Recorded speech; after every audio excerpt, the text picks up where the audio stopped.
Hello and welcome to Mercurial Gems. I'm Jen. I'm B. And today we are going to have a heartfelt conversation around queer connection, queer culture, and just the importance in the world that we're seeing today and understanding just the difference in really embodiment of the queer community and what that actually looks like reflected not only in a personal way but in a societal way, because this topic has been so on our hearts with the political world, but also we have gotten to take in just some really beautiful books, podcasts, movies recently, just really showing the beauty of queer story. And we have just been crying our eyes out taking in some of this stuff and just Yeah. really seeing the interweb and beauty of a really growing queer voice in society,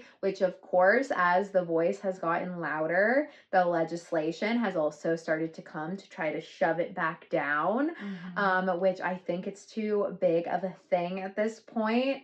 But with us being in a queer relationship and having to have very different conversations this year for just safety, what that looks like, how to advocate. We've been protesting a lot and just had a lot of heartfelt conversations around these topics. So we thought we'd make an episode on it. Yeah, and at the time of recording, the Supreme Court just re-ruled on if queer marriage could exist or not. And although we did win, it just really has kicked up a lot of feelings about the fact that it even got that far and potential backtracking and sending us back 10 years. But the first piece of literature that is on our minds, fresh on our hearts, is All the Way to the River by Elizabeth Gilbert. If you know Eat, Pray, Love, that is the same author. And now it's 20 years in the future? And she has lived a whole life and is on a whole other life path. It goes down just the road of her story with her most recent partner, who has since passed. And it is a beautiful and raw, I'm gonna cry. It is just a very raw and in-depth look at the very real life story of codependency and love addiction, and also finding your truest, deepest love within all of that. Mm-hmm. You gonna take the reins for a second? I'm gonna Mm-hmm. cry if I say anymore. Mm-hmm. So, yeah, this book was just like kind of a start, but it's been really beautiful. Elizabeth Gilbert as a person, I get her weekly Substacks, and watching her like learn to embrace like her queer side in a more intentional and sober way so mirrors my own story of meeting a lot of my queerness at first, like in my drinking and partying period of my life where I was just numbing out a lot, and then meeting it with sobriety is like just such a beautiful chapter of owning like the side of myself that really didn't feel safe to exist in its fullness, and it had such big feelings connected with it that you tend to like numb it down because you're so worried that there's not really a place for you in the world. So, just the representation alone, Elizabeth Gilbert is one of a few we'll talk about, but that book was not only mirroring to just the beauty of queer relationship and the depth that can exist, it also emphasized the fact that a lot of queer people lose their original families. And this is because we have built such a society that is, you either fit into this box or you have gone evil or wrong or doing the wrong thing, and it puts you really on the outskirts. And as someone who was raised very evangelical and has not a great relationship with my own family, it definitely adds an emphasis to the fact that we have to hold the people that we create as a community. They become like chosen family, and it's deeper than just intentional friendships. It's you don't have original people in your life that were there for those normal attachments, and that creates a lot of side effects where you do have to ride the lines of codependency, figure out who your people are, you know that your attachment wounds are not quite right because they weren't given their proper roots in childhood. And so, therefore, the connections that you end up building, the people that you put around you, it just matters in a whole other level. So, I love that that was touched in the book that, you know, a lot of queer culture, you stay friends with your ex, just mirrors just how beautiful it is that you have to keep your people around that you end up finding. So I just think a lot of people stay close to their ex partners. I think there's a lot more openness and fluidity around identity change, sexual preference, even just where you find yourself on all of the different spectrums. And that mirrors in a lot of the ways you connect. We are both poly, so we understand also like this openness that like guaranteeing one relationship doesn't necessarily like fit. Like we like to have open communication that we can ride the energies that life gives us. And then another thing we just watched really recently was called Come See Me in the Good Light. This was covered on Glennon Doyle's podcast, another beautiful queer representation for the queer community right now. But Andrea Gibson, goes by they, them pronouns, was an open poet, did open mic nights, and the poetry is so lyrically beautiful. And I remember just crying listening to their poems beforehand, but getting to actually hear some of the other layers of their story. I had heard that they had passed away, but I didn't know all of these details. And this new documentary really shows the story behind not only their journey with cancer, but also their journey with being a creative soul and a spiritual soul, finding spiritual awakening, building community around that. And oh my gosh, it made us cry. I literally, like, I'm so emotional just thinking about it. It's fresh. It's really fresh, but the two stories mirror each other so similarly. All the way to the river, you're really seeing the shadow side of just healing, and it happens to everybody, even when you've been on the path for a long time. Like, anyone can slip back into the shadows, which is just a very humbling reminder, but also that you can crawl back out of them as well and find the best of every situation, and not in like a love and light way, but in just a real human way.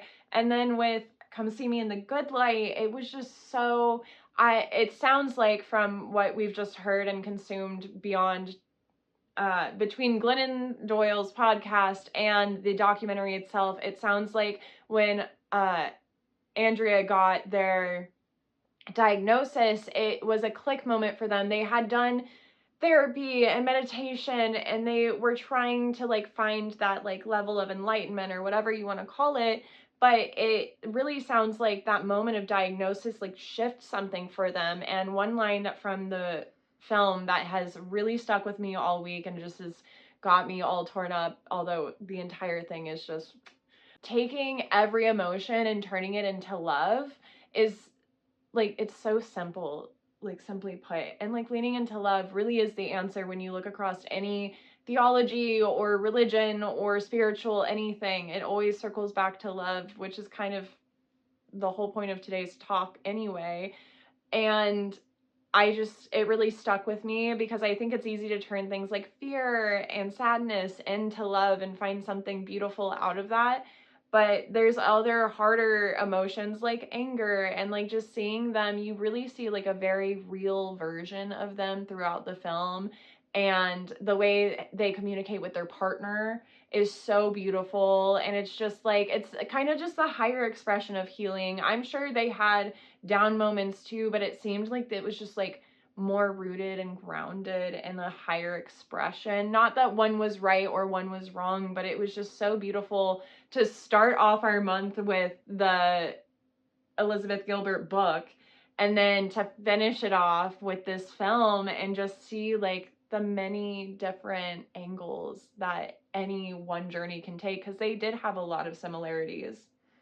Yeah, so Glennon Doyle's podcast is called We Can Do Hard Things. First, I listened to an episode that had Brandi Carlile, and they talked a little bit about the documentary as a whole, which got me on that rabbit hole. But they also interview Meg, who is Andrea's partner, and that was also a really beautiful episode. And Glennon Doyle's Untamed, reading that book and just seeing all the work Glennon Doyle has done has also been really beautiful. And I think what all of this new representation of queer people that are also on the spiritual journey, like what that has really unlocked in my own processing is just when you are raised with, in the 90s growing up, there was not queer representation in film and arts and movies. It took a long time to get that to be circulated into the general mainstream media to where it actually had an example. That wasn't highly stereotyped. Yeah, and as it even came in, it held a lot of stereotype. And so just being able to see that presentation now in the media, when you don't have those examples for yourself as a kid, you don't have something that you can connect to a feeling. So the feeling is still there. It's just hard because it's not been identified by anything that you can connect with. So everything feels a little outside of you. And when you sit in that dissonance long enough, it really does lead to added mental health crisis because it just feels like nobody's really getting you. And that's where like having these more mindful queer representation come out. Like I really do believe when you go through a lot more of a emotional turmoil for the lack of representation, the lack of safety, not really being able to identify what your feeling is, but feeling that whole nonetheless, like you either crash into a mental health place, and a lot of lives have been lost from that, and it's heartbreaking. It's such a higher number than what exists in heteronormative society. But the other big turn of it is you can learn to transmute those really big feelings and catapult that into just a spiritual understanding. And I think when someone's not scared of the layers and depth of their emotions, that is what the spiritual journey is all about, is learning to like own the energy of all of it. And that's really hard to do alone. And so just the fact that this bigger web is being built of these resources that can connect people together, our book club books have really delved into a lot of queer culture.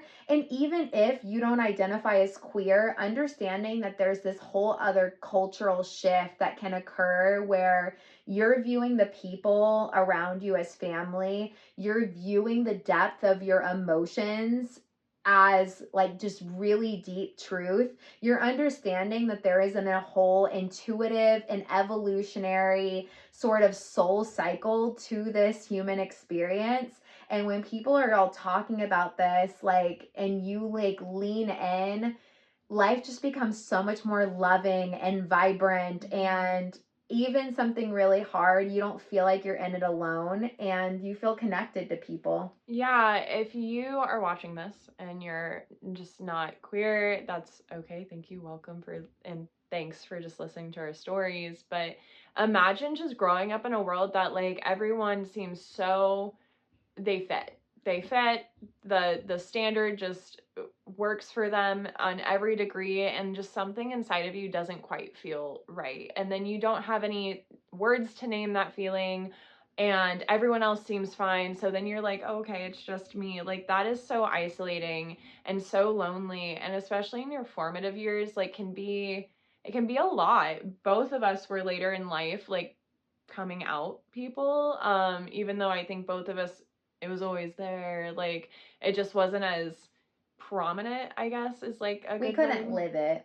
We couldn't live it. I had queer cousins. I'm like the third to come out in my family, but I think part of the reason I never felt like a strong pull to at least adventure and like see if that's part of what was not feeling right within me was seeing how people treated my other queer cousins, and like both sides of my family, and how like they would treat them when they were in the room, what they would say when they were out of the room. It just wasn't a culture that felt like being different is okay. And I think that's a really big thing in heteronormative society, especially when you add monogamy into the mix, it then feels like you have to find this one person that you then have to like put in this bubble so no one else loves them. And that feels so limiting. Like it just feels Mhm. very limiting to me at least to be like in that scenario, especially as someone who's like fully queer. Like it's hard to make the choice between belonging and fitting in and, oh, here's this thing that's going to bring me happiness, but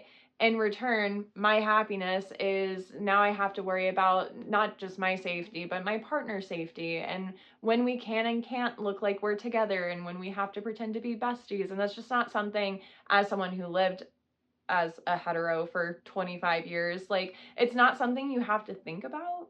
And Mhm. so, but then with that being said, when you finally take that leap and you're like in acceptance and you no longer feel isolated, but there's actually a whole world of people just like you and they too have been hurt very similarly, and you all like bond over these deep soul like wounds, but they become healed and they feel held and all of that, it's really hard then not to feel some kind of way when you do have to think about safety of others, or like if something were to happen to my partner, like what does that look like for us versus just heteronormative society has it all laid out for them. Mhm.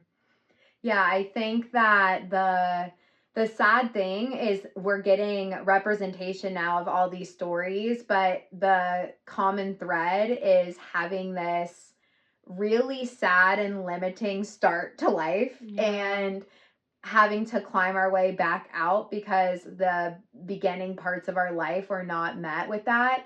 And then even seeing just the blend of story, of consequence, of not, of having that side of ourselves repressed, it leads to so much self-harm and violence and just like really heavy stuff Yeah. because there's just so much pain. I can't wait till the stories get to be so inclusive from the start, and then life gets to not mirror such a low point, because I know from at least the evangelical Christian standpoint, and the way just like I was raised in my household, it was always people with like mental health issues and people that were queer. All of their like downfall was so linked to them doing dirty and wrong things. And like you would just see them collapse and you would just be like, that is the path. Like you saw it in like a way people were just talking about them. I saw it very much as like, oh, they have bad, like they're doing something bad and there's a The devil got to consequence for it. them. Yeah. And then to learn that like society just does not hold and structure out for anyone that doesn't fit the norm. And you just start to learn how there is so many biases, and we've had to fight legislation just for there to be more equality and not so much discrimination against LGBTQ people in general. And that fight is still going on, and constantly when gains are made, it strips right back down. But we now know the consequence of people not living in their truth and what that looks like. I think some of the most hateful things in the world come from just repression and blocks and a side of yourself not being loved. And therefore, you project out all of this emotion and pain onto other people. Because what happens when you actually make room and space for all the pieces of you is nothing more than expansion and just such a release and a freedom that you've never felt before. And then energetically, the people you start to attract, the relationships just hold so much more depth and connection.